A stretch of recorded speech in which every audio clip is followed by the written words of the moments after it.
Ladies and gentlemen, welcome back to SmackDown. We're on week 12. It's a grudge match. 2 more episodes, 2 more weeks left before we hit Wrestlemania. Right now we have Cesaro coming to the ring here, furious at the beating that he, what's the word? Take over, Astra. Got handed to him backstage by Kane a few weeks ago. There you go, thank you very much. Much like Shelton Benjamin, oh my god, I'm dying here. Much like Shelton Benjamin, Cesaro has demanded an Extreme Rules match with Kane for some revenge. Didn't quite work out for Shelton Benjamin the way he anticipated, I don't think. No, most definitely not. So, I guess now it's just time to see, does it pay off for Cesaro tonight? And in all reality here, it was just unfortunate for Cesaro to get caught in the path of Kane, who's just been on a rampage. Most certainly. Since he is, his town hall was burnt down. He's furious, he's angry, he's, gonna be honest, he's pissed off, Astra. I mean, wouldn't you be? Yeah. I'm pretty sure there are people back in his county that are accusing him of probably starting that fire. Most definitely, but so far the police have cleared him of any and all charges. They're still keeping an eye on him. But as of right now, Kane is not a suspect in the arson. So that's good. That's good. He's still cleared to wrestle. I don't know if that's good news for Cesaro or not, but let's see how Cesaro handles pressure tonight. Yeah. We'll have to wait and see here now, but we won't have to wait too long as we get the big red machine coming down to the ring right now. Oh dear. This is ominous every single time that the pyro, the slow burn of his music kicking in. Oh, the slow chemical burn. The name of his theme song. Yep, that's where I was going with that. Oh, okay. I cut you off. I ruined it. I ruined the moment. It's okay. But Kane electing not to rush in behind his opponent this week, as he had with Shelton Benjamin and Pete Dunn last week. He might honestly be a little bit tempered from that defeat to Pete Dunn last week. Maybe that sort of set him back a little bit here. Made him rethink things a little bit. Opened his eyes. Made things a little bit clear. That's perhaps. But no. Went to climb in the ring and immediately just changed his mind, and now, okay, here we go. I guess we're getting this match underway. A little bit oddly, but big boot from Kane to the referee. I don't think Kane's not here. He's distracted. It's not clear. The bright side, there's no DQs in this match, so beat up the ref all you want, boys, but normally it doesn't matter anyway as he throws Cesaro right outside the ring there. Very quick start, very reminiscent of his match against Pete Dunn last week. Of course, that was a brutal match where Kane had the upper hand for the majority. Beat Pete Dunn within an inch of his life in several situations. Gonna be honest here, Astor, I don't think it's gonna be much difference here tonight as Kane has already started in hard and heavy on Cesaro.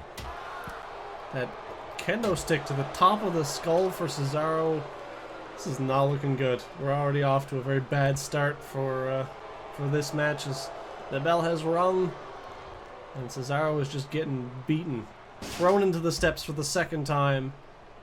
That it is. Kane now clearing off that table in almost like a traditional manner for Kane. You can't even count how many times he's done this. I just hope for Cesaro's sake that he's prepared to go through that table. Yeah, right there you saw that. Kane swinging at him with the kendo stick and Cesaro tried to turn into it, take the blunt of the force on the back. But either way, it hurts. It really does. Now Kane and Cesaro going over the barricade to into the crowd area here. That they are. Cesaro not getting really any offense in here tonight. I don't believe he's landed a single blow yet. I don't think he has, as Kane is just beating him down. This is disgusting, gonna be honest here. As now he gets a steel chair.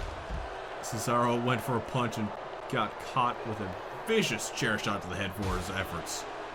It's very unfortunate for Cesaro to request this match. Looks like we're getting the exact same thing we got against Shelton Benjamin. And Kane is just not the only thing that we're getting here, Astra. Just had a letter passed to me. It seems like a suspect has been identified in the arson. They are keeping it, you know, confidential for now, but they are releasing that a single flake of glitter has been found when they were sifting through the scene of the fire, through the ashes there. Very interesting. So I fear, honestly, for this man, whoever started this fire, whenever Kane finds this information, he's not going to be pleased. He most certainly is not, as for the meantime, he's taking all of his frustrations out on Cesaro, which now I believe is the wrong man to be focusing on, but unfortunately... I mean, it's literally just the wrong place at the wrong time for Cesaro. He's just getting the frustration to get a vicious back body drop onto the concrete outside in the arena. There is no padding out there. Nothing. This is absolutely unnecessary, uncalled for. This isn't even the man that did anything to Kane. That's the biggest thing. That's what I'm caught on here, Astro. Cesaro did nothing. Kane has just been on a rampage. The entire WWE locker room, over these past few weeks. So it's absolutely understandable that he's taking this much frustration out on Cesaro. It's just unfortunate that it may cause a lot of damage to Cesaro's personal health. That it will, as Kane dragged him back to the arena, headbutted him, sending him over the guardrail, and bust him open doing so. I believe you are correct in saying, I believe maybe a piece of the edge of Kane's mask has split Cesaro wide open with that headbutt. And now Cesaro grabbing a ladder from underneath the ring. Kane saying, no, we're not done yet. You don't get to play with that. Cesaro has still yet to have landed a single strike on Kane. It's just been all Kane. Here we go. There we go. A nice elbow from Cesaro, now turning this match around a little bit, but not so much. I'm honestly rooting for Cesaro here right now. I just want him to get some offense here on Kane. This is looking really gross. It's not even a match. It's just a beating. That's all that it is. That's absolutely the case. Is now Kane picking Cesaro up and throwing him right through the barricade into the crowd here, chanting, "This is awesome. Is this awesome?" You're witnessing the potential murder of an innocent man. I can only hope that the referee will jump in at that point and, you know, stop the match. Do something here, because this is going on, honestly, for too long. As Cesaro gets thrown into the table. I can only assume he's going for the chokeslam through the table, just like he did to Pete Dunn last week. If he is, I don't know if there's much that Cesaro can do. Like, look at this. He's throwing him into the table, just trying to get him set up for it, but Cesaro can't even stand up. And there it is, finally. Kane going for that signature chokeslam. Exactly what he did to Pete Dunn last week. The crowd loves it, and I hate all of them for it. This is disgusting. Absolutely despicable for Kane here. Of course, we know the truth at this point, portion of it. I'm going to be honest. I'm still in the mindset that Kane never thought that Cesaro did this. Look at him lying in the ring. The way his neck is positioned there, it just broken in half. It looks gross. I don't think he ever suspected Cesaro of doing it. He was just letting it rage, and Cesaro was there, and then Cesaro made the mistake of demanding this match. And Goldust granted this match, so for some reason. I honestly am going to put complete blame if Cesaro ends up injured in this situation on Goldust, because this match should not have happened. Hey. Wait a minute. What's Sheamus doing here? Kane is actually down on the mat there from that disgusting chair shot. A big knee to the back of Cesaro. What is Sheamus doing? It almost seemed like Cesaro was telling Sheamus that he could handle it himself. He didn't need any help. I mean, I would think he might. I'm looking at this match here. This is the first bit of offense that Cesaro's gotten. A beautiful 619 from Cesaro there. Very interesting move from Cesaro. Oh, go for a dropkick, but he's I think he's a little wounded. He might be concussed. He's taken quite a few shots with the chair, with the kendo stick, through the table, on the concrete.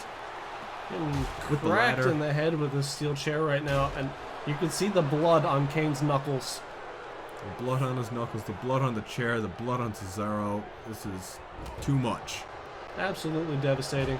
There's now a beautiful uppercut out of nowhere from Cesaro. That is finally pulling some back, gets the chair on Kane, getting some work and some damage on Kane. This is what you need to do here right now, Cesaro. Keep it up. Keep on going. Show Sheamus that you don't need him. Maybe not in this situation currently. Well, you know, he's tried to branch out on his own there. Both men, of course, extremely successful in singles competition so far. I wouldn't say extremely. For them. Sheamus has had a couple of championship opportunities. Cesaro was up there for one. And right now, he is working down Kane. But, I mean, Kane's been in action for the past few weeks here, actually, Astra. Maybe he's a little bit worn down. Maybe he's not able to keep up the momentum that he needs to in order to keep this match going as long as it needs to. That's a very good point. Cesaro finally getting in a large amount of offense right here. Now throwing Kane into the corner as Sheamus watches on from ringside. Beautiful sunset flip powerbomb there from the corner there as Cesaro is signaling for something. Signaling, hopefully. Oh my God, the strength required to throw Kane in the air like that. They don't call him the Swiss Superman for nothing. It's almost like pain is his superpower. It might be, but we've seen this before. The lights go out. There's Kane.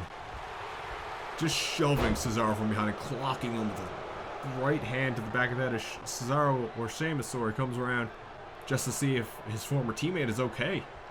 He most certainly is. I'm hoping that Cesaro is okay. He needs to get checked out by a doctor after this.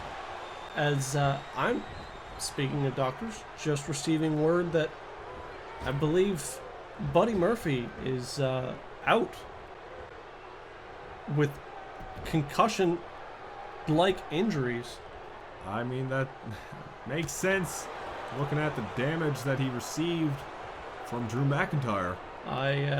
I'm just receiving word that Buddy Murphy is in fact out of action for the next couple of weeks. I mean, it is what it is there. Kane just went outside there, said some words to Sheamus there. It's caught with a reverse tombstone pile driver. And Cesaro going for the pinfall. Hopefully he can get this. No, Kane with the kick out. But the point of what I'm trying to say here is I'm really hoping Cesaro doesn't go too far to the point where he can no longer wrestle after tonight. I agree 100% there right now, but let's see what Cesaro is able to do here as he gets Kane in position for the giant swing, it looks like. It does indeed. He is, of course, the king of swing. As we get to see it in action against Kane. At this point, I feel like spinning like that is just going to have blood flying everywhere. Yeah, the referee should probably have his gloves on here right now. I don't know why he doesn't. Cesaro taunting, saying, yeah, I am the king of swing. You just saw another beautiful pop-up European uppercut from Cesaro. You got to be calling for it here right now, Astra. This has got to be the end. He's got to go for the pin. If he doesn't, and he doesn't, he picks Kane up. But no. Oh, putting him in the sharpshooter here right now in homage to another former partner here. And let's see if Kane is able to hold. Kane just tapped out. Kane just tapped out to Cesaro. Cesaro managing to pull it all together to claim the victory of the night. That was a impressive comeback there from Cesaro. He took an incredible beating at the start of this match here. All over the arena here now. Sheamus came back. Almost got in the ring and, you know, got involved with this. But Cesaro said, no, I got this. And he does. And he does. And now I really hope that they go to the doctor. I certainly hope so, because that was not nice. It was a very, very dangerous match to be in, Cesaro, but I'm glad you pulled up the victory over Kane, getting revenge for what happened to you a few weeks back, and almost showing that the bar may still be a thing. Maybe. We'll see what the general manager has to say about this match and the outcome at some other point in time. But as for right now, we get ready for the next match, which I've been told it's a tag team match. Tag team match for the debut of the most wonderful tag team on SmackDown right now. Vicious and Delicious. Let's see what they got here. Very excited to see these guys in action. They just formed last week, just after the show went off the air. Yeah, you saw it up on our Twitter page there, so make sure you go check that out. This man's got kids, and this man don't care. He really doesn't. Coming down to Samoa Joe's entrance music, but everything else is Heath Slater's. He needs this job because he is vicious and delicious. I like it. I like that these two men have found some positive out of the negative spins that have kind of dawned over their careers over the past month or so. Both these men, unfortunately, losing in not so great situations. Of course, Heath putting his former tag team partner out of the business and then losing his shot at the Galaxy Championship. But right now, he's back in the hunt for the tag team gold as they go up against, I believe, the tag team champions. That he is, but you do got to keep in mind that Samoa Joe had some minor success in the WWE Championship tournament from earlier on. He was eliminated by the eventual winner, but what we got going on here? Absolute blasphemy. I believe Tyler Breeze is dressed up as Heath Slater. Yep, he sure is.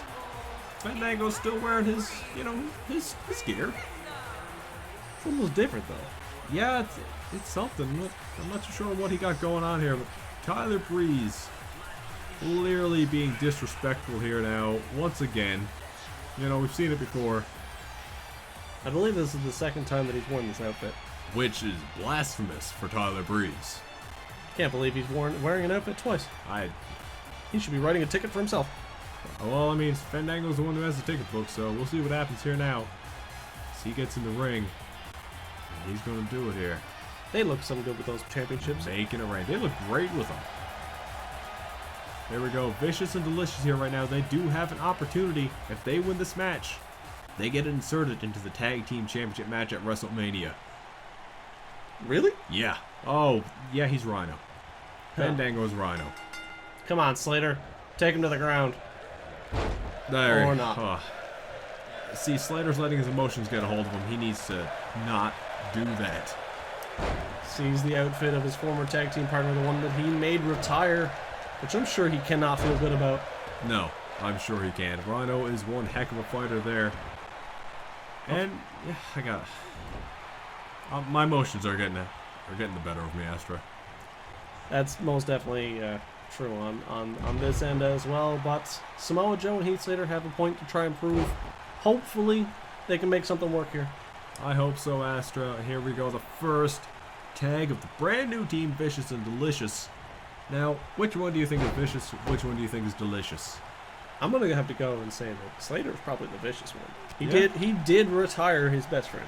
That is true, and look at Samoa Joe. He looks like a beautiful little delicacy. Mwah. Mwah. Love to gobble that up as he tries to catch Tyler Breeze with a right hand.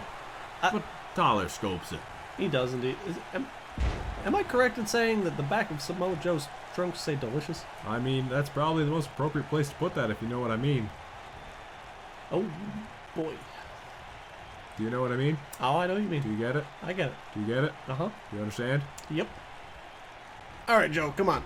Take him down. Yikes. Do you get it? Yes. Because his booty. Yeah, because it's booty. His booty's delicious. But the front is vicious, which makes me worried a little bit here. What kind of relationship did him and Slater have? Hopefully not that kind. Oh, boy. I mean, he got kids. I mean, that's fine. I guess. I don't know. Right now, we got Samoa Joe taking control of Fandango, Tyler Breeze. We get some tag team action going. Finally, the first show of tag team maneuvers here as we see a beautiful powerbomb from Heath and a little neck breaker from Joe. Powerbomb neck break combo. I like seeing it. See, that's what I like from these guys. Some good teamwork. These guys don't have a lot of ring chemistry together, as they only formed last week.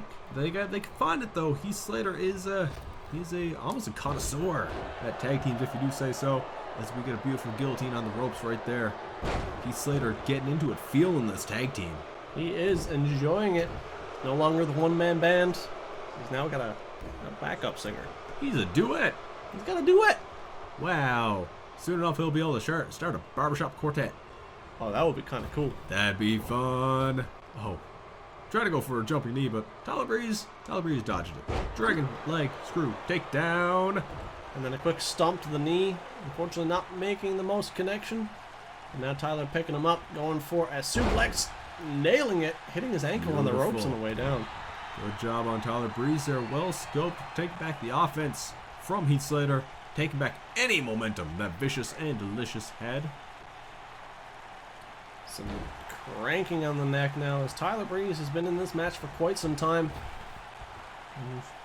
I think a tag might be in the should be in the near future, as Tyler's going to start getting pretty worn out if he's not careful. As now Heath Slater turning the match around, and of course, as soon as I say that, Tyler Breeze gets the reversal.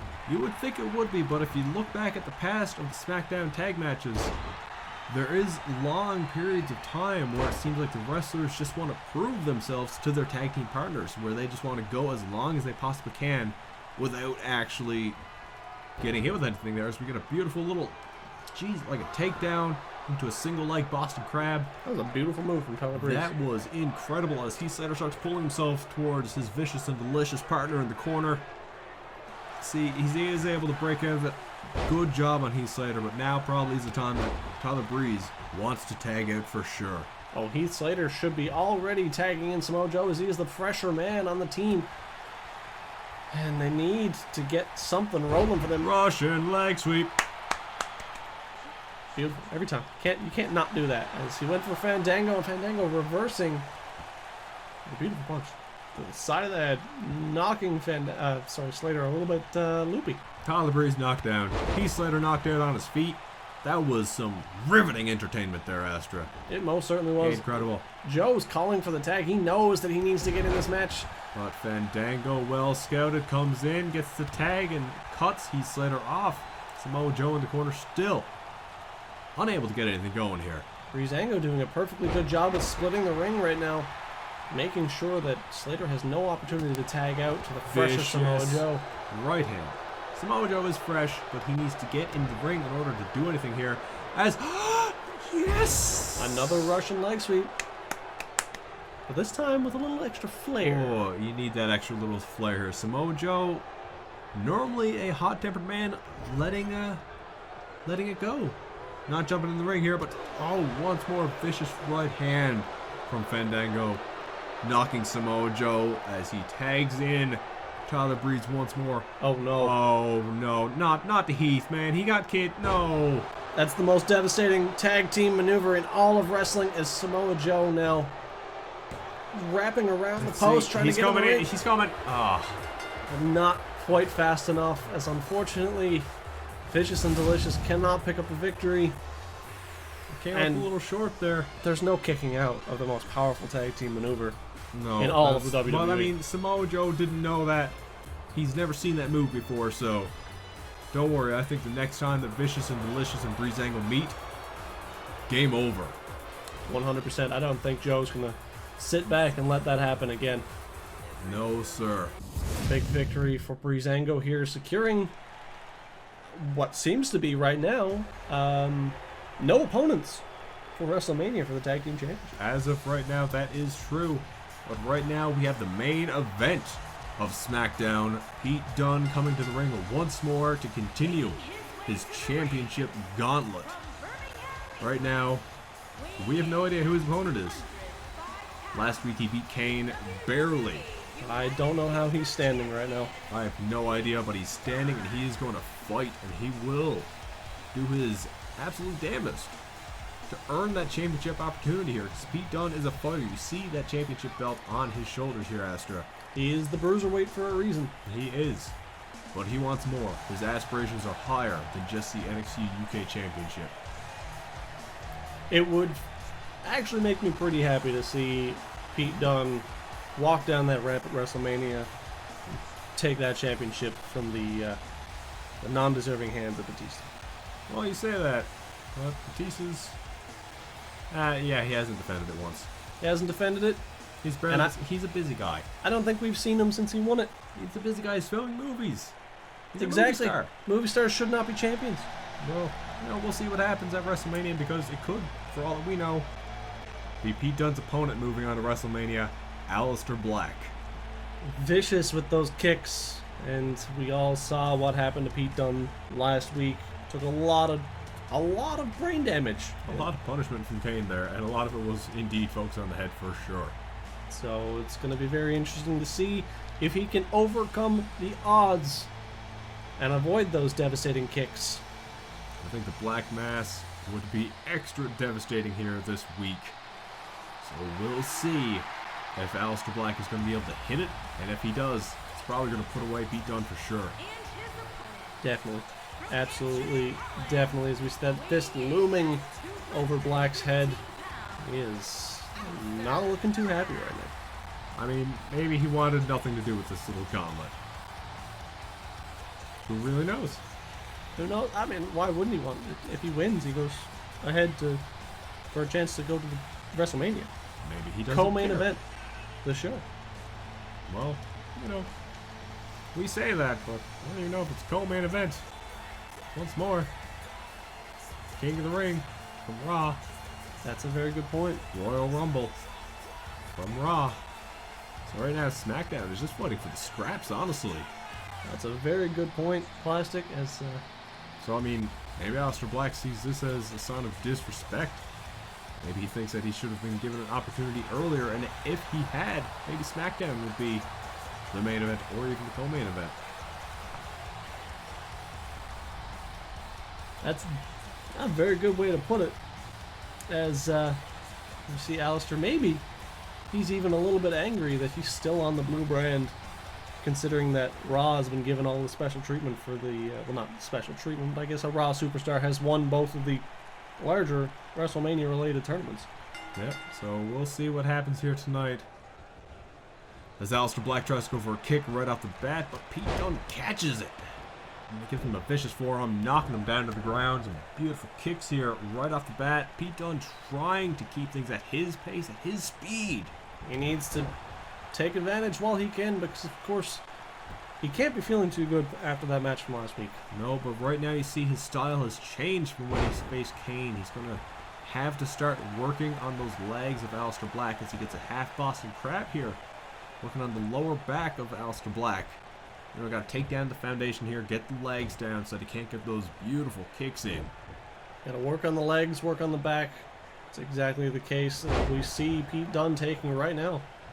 Very smart of Pete Dunne here. That's the thing. He's smart. He's methodical. He knows what he got to do, but he gets caught with a reverse DDT by Aleister Black. The first slip-up of Dunne in the match. Very unfortunate slip-up as well, as now it's let Aleister Black unleash the flurry of blows that we see whenever he's getting fired up. Unfortunately, Pete Dunne managed to get a crucial reversal in there, turning it back around for himself. And here he starts working on the methodical breakdown of his opponent. Working on the arms now, because once more, yes, Aleister Black has some vicious, devastating kicks, but he has some disgusting strikes just as well. He definitely does. Covered in tattoos, Aleister Black has always been a man that intrigued me. His skin is a canvas, and it's beautiful. It absolutely is. He's had quite the illustrious career as well, and down in NXT, had a very great run down there and coming up to the main roster. Unfortunately, not to the same extent, but spent some time in the closet. A lot of time in the closet. Which was a little bit weird. I think he's still in there, to be honest. Oh, there we go. Vicious high kick from Aleister Black there. Slap to the face, spinning elbow. Lots of kicks. There you go. That's what Aleister Black does. Indeed. As Pete Dunne, with that rush of adrenaline, gets to his feet. A beautiful body slam. Working on Aleister Black here. Paying homage as well to William Regal. A little bit of his own flair in there as well. But, of course, Aleister Black should never be just counted out, as he can hit you with that black mass from out of nowhere, and it is absolutely devastating. That beautiful German suplex there, scooping the leg underneath, catching it at his hip there. What a nice move from Pete Dunn there. It was. I'm curious why he folded the leg up the way he did before he did that move, but still nice to see a DDT and then cracking Aleister Black's neck. Look at how he was lying on the mat there. That was unpleasant to look at. That definitely was, as Pete Dunn back in full control. A couple kicks to the head. And then a beautiful kip up from Aleister here. That he is right there, ducked underneath. Catch him, see if Aleister Black is able to get some momentum going again. Here he goes. A couple of quick clotheslines. Out of gas a little bit. There you go, leg takedown there, and he is ready to go. Pete Dunn taking his time though, rolling outside the ring here, slowing things down a little bit. The fast pace right now is benefiting from Aleister Black. Seeing the opportunity, jumps in, tries to go for something. And a quick kick to the side of the head, taking Dunn to the mat. That's all it takes. Pete Dunn though not done here yet. Able to kick out and stay in this match and in his, hopes of capturing that championship. Indeed. However, he still spent quite a lot of time down on the mat there after taking that kick. That he did, but we got an X-Plex here from Pete Dunn, as that's normally followed by the bitter end. Except this time he's going straight for the pin, trying to put Aleister away as quickly as he possibly can. That he is. Aleister Black, though, needing to use that extra little bit of oomph to kick out of that one. He's quite the resilient man, of course, so it's going to take a lot more than that to put him down. Let's see now as Pete Dunn is going for the bitter end here. Let's see if it will indeed be a bitter end for Aleister Black. It very well may be, as he did hit the ropes on the way down. And there it is. Pete Dunn moving one step closer to his dreams of going to WrestleMania. 2 weeks in a row, Pete Dunn has came out on top, first beating Kane. Next up, Aleister Black. Now we've got a whole other week to wait to see whose next opponent will be. Who's next? I feel like we're climbing up for another wrestler who's since retired. I don't think so, though. As far as I know, this is only for wrestlers under the SmackDown contract. So unless Goldust has snagged that very, very impressive free agent, or retired free agent, I don't think we're going to be seeing any spears or jackknife power bombs. Power slam? Power slam. Power slams anytime soon. I'm not a huge Goldberg fan. That's perfectly fine. I'm not either. But I like to see this man on top. I really hope he makes it to WrestleMania. We're nearing the end of the show tonight. We had quite the show. Cesaro out on top. Breezango. That's it. And Pete Dunn. Cut you off. We'll see you guys on Monday night at Raw.